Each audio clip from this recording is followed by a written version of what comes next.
Hello साथियों, नमस्कार। यदि किसी भी परीक्षा में पास होना है तो इन 3 बातों का विशेष ध्यान रखें। अब वो 3 बातें कौन-कौन सी हैं, एक एक करके बात करेंगे। पहली बात है कि क्या आपको परीक्षा का पैटर्न पता है?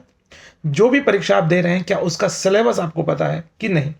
बहुत सारे स्टूडेंट ऐसे हैं, सिर्फ तैयारी में लग जाते हैं क्योंकि उनके भाई ने, किसी दोस्त ने या किसी बाहर के व्यक्ति ने या अंदर के व्यक्ति ने ये बोल दिया है, ये एग्ज़ाम अच्छा होता है, इसकी जॉब अच्छी होती है, और वो तैयारी में जुट जाते हैं और सिलेबस नहीं समझते हैं और सिलेबस को नहीं देखते हैं। ऐसे बहुत सारे स्टूडेंट मैं यूपीएससी और यूपीपीसीएस वाले बता दूंगा, जिनको अभी तक सिलेबस नहीं पता कि मेरा मेंस का सिलेबस क्या है, प्रीलिम का सिलेबस क्या है। पहली बात। दूसरी बात कि क्या आपने सिलेबस को पूरा कंप्लीट किया है या नहीं। यानी सिलेबस यदि पूरा नहीं करोगे तो आप सिलेक्शन की उम्मीद नहीं कर सकते हो। तो जो भी दिया गया सिलेबस है उसको पूरा करना है, तभी जाकर के कुछ संभव हो पाएगा। सिलेबस पूरा होना जरूरी है। दूसरी बात हो गई।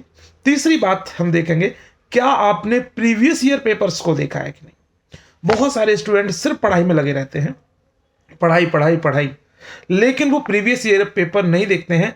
पिछले साल कैसे पेपर्स आ रहे थे, क्या पैटर्न था, किस तरीके के क्वेश्चंस पूछे जाते हैं। यदि आप ये नहीं करोगे तो आपकी पढ़ाई अधूरी है।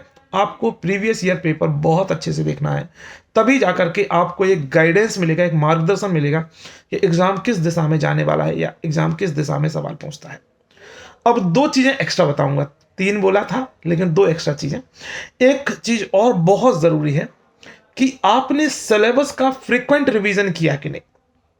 ये बहुत डिपेंड करेगा आपके सिलेक्शन को लेकर के कि क्या आपने अपने फ्रीक्वेंट जो है रिवीजन कर रहे हैं अपने सिलेबस का, जो आप पढ़ चुके हैं। कई बार ऐसा होता है हमने एक बार पढ़ लिया, फिर हम दूसरी किताब पढ़ते हैं, तीसरी किताब पढ़ते हैं, चौथी किताब पढ़ते हैं। मेरा सजेशन है कि आप एक सब्जेक्ट की एक किताब पढ़ो, लेकिन उसे मल्टीपल टाइम्स पढ़ो। और मैं कोई नई बात नहीं बोल रहा हूँ, एक एक टॉपर्स और सब लोग यही बात बोलते हैं आपसे कि आप एक ही चीज़ का मल्टीपल टाइम रिविजन करोगे तो आपके दिमाग में वो चीज़ रहेगी और एग्जाम में काम आएगी। सो मल्टीपल किताब की तरफ नहीं जाना है, बल्कि मल्टीपल रिवीजन की तरफ जाना है। उसी किताब का 1 बुक 10 रिवीजन, इस तरीके से का एक कॉन्सेप्ट होना चाहिए। नेक्स्ट, और जो 5वीं बात है, जैसे मैंने बोला था कि 2 बातें एक्स्ट्रा बताऊंगा, तो एक और एक्स्ट्रा है कि क्या आप प्रैक्टिस कर रहे हैं कि नहीं। प्रैक्टिस मेक्स पर्सन परफेक्ट, है ना।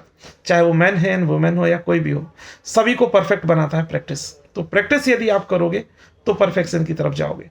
यानी कि यदि आप किसी भी एग्जाम की तैयारी कर रहे हैं तो उसकी टेस्ट सीरीज, उसके प्रैक्टिस सेट वो सॉल्व करो, तब जा करके हमें सफलता मिलेगी। फिर अपने आप को जांचो कि हमने कितना किया, कितना और करना है, कौन से टॉपिक हमारे कमजोर हैं। इन सारी चीज़ों को आपको करना ही पड़ेगा। फिलहाल मैं यूपीपीसीएस आपके सामने है, 14 मई को एग्जाम है। आपके लिए पूरी की पूरी प्लेलिस्ट में बहुत सारी जो है वीडियोस हैं, बहुत सारे कोर्सेज हैं, पूरे कंप्लीट क्लासेस हैं, वो आप देखिए। टेस्ट सीरीज ज्वाइन कीजिए, हमारे एग्जाम दृष्टि एप्लीकेशन को डाउनलोड कीजिए। एग्जाम दृष्टि ऐप हमारा है, प्ले स्टोर से जाकर के डिस्क्रिप्शन में लिंक है, आप देख सकते हो। नेक्स्ट महत्वपूर्ण बात यह है कि सिलेक्शन को सुनिश्चित करने के लिए आपका जज्बा जरूरी है। आप अपना जज्बा बनाए रहें, अपनी मेहनत को आप भरोसा रखें अपनी मेहनत पे। एक दिन सिलेक्शन होगा ज़रूर, तुम भी अफसर बनोगे, तुम भी अधिकारी बनोगे। ज़रूरी ये है कि आप अपने लिए सीरियस रहें, अपने लिए कमिटेड रहें, अपने लिए सोचें थोड़ा सा, और दीन दुनिया से थोड़ा सा अभी कट जाइए। 5-6 महीने, 1 साल के लिए थोड़ा सा अलग हो जाइए, अपनी तैयारी में लगा दीजिए। एक दिन आप अलग लेवल पे होंगे, है ना। और जो आपके आसपास में जो आपको डिस्टर्ब कर रहे हैं, परेशान कर रहे हैं और जिसकी वजह से सिलेक्शन नहीं हो रहा है, वो अलग लेवल पे होंगे। आपको अपना लेवल बढ़ाना है, आपको अपने आप से कंपटीशन करना है। पड़ोसी ने कितना स्कोर किया बहुत फर्क नहीं पड़ना चाहिए, आपके दोस्त ने कितना स्कोर किया ये इस बात का फर्क नहीं पड़ना चाहिए, लेकिन क्या आपने खुद में इंप्रूवमेंट किया।